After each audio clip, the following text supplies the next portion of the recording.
আমি এই বাংলাদেশের ছেলে, নাঙ্গলকোটের ছেলে। আমি আমার ঘর থেকে শুরু করলে 5 জনে পড়তে পারবে না 7 জন মানুষের মধ্যে। কয়জন পড়তে পারবে না? আপনারা হয়তো পারেন। হ্যাঁ, এটা ঠিক যে মানুষ নিজের মতোই সবারই মনে করে, ঠিক আমি আমার মতোই সবারই মনে করি। আর এই জন্য আমি বলতেছি যে এই বেতাকার যদি নাঙ্গলকোট পৌরসভার রাস্তা দিয়ে যদি বের হই, 100 জন মানুষের মধ্যে যারা হাফজোখানায় পড়েছে এমন লোককে বাদ দিয়ে দিলে 100 জনের মধ্যে 3 জন পাবো বলে আমার সন্দেহ আছে। কারো যদি সন্দেহ থাকে আমার কথায়, তো আসেন একদিন আমরা এরকম করি।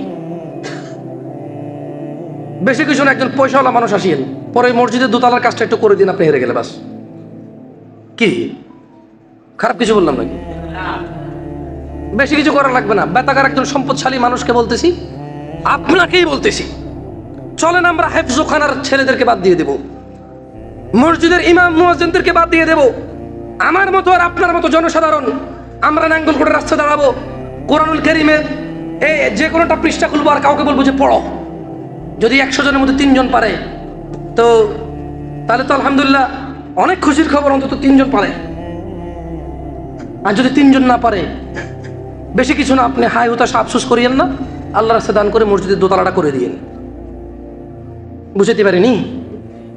তাহলে রাসূল সাল্লাল্লাহু আলাইহি সাল্লামকে আমরা ভালোবাসি।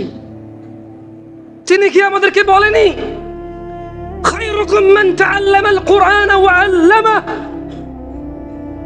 তোমাদের মধ্যে সব চাইতে উত্তম সেই ব্যক্তি। আল্লাহ নবীকে কে কে ভালোবাসে? কে কে আমরা আল্লাহ নবীকে ভালোবাসি?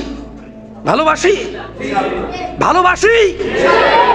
তবে শুনুন, আপনার নবী বলতেছে সাল্লাল্লাহু আলাইহি ওয়াসাল্লাম, সব চাইতে ওই ব্যক্তি উত্তম যে কোরআন শেখে ও শিখায়।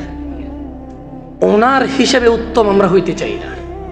আমরা ওনাকে ভালোবাসি মিষ্টি জিলাপি দিয়ে, আমরা ওনাকে ভালোবাসি গান বাজনা দিয়ে, আমরা ওনাকে ভালোবাসি নশীদ, গজল, হামদ, নাতের মাধ্যমে। আমরা ওনাকে ভালোবাসি না কোরআন সুন্নাহর মাধ্যমে। আমরা যদি ওনাকে কোরআন অনুযায়ী ভালোবাসতে যাই তাহলে তো পড়তে হবে। যদি ওনাকে সুন্নাহ অনুযায়ী ভালোবাসতে হয় তাহলে সিগারেট ছেড়ে দিতে হবে, টাকনুর নিচে প্যান্ট পরা ছেড়ে দিতে হবে, সুদ ছেড়ে দিতে হবে, মদ ছেড়ে দিতে হবে, ছেড়ে দিতে হবে মিথ্যা, ছেড়ে দিতে হবে গীবত, কত কিছু ছেড়ে দিতে হবে যা আমাদের অনেক ফেভারিট, যা না করলে আমাদের হৃদয় তৃপ্তি পায় না, যা না করলে আমাদের ভালোই লাগে না। এমন কত কিছু ছেড়ে দিতে হবে আমাদের, যদি আমরা আল্লাহর নবীকে কোরআন ও সুন্নাহ অনুযায়ী ভালোবাসি।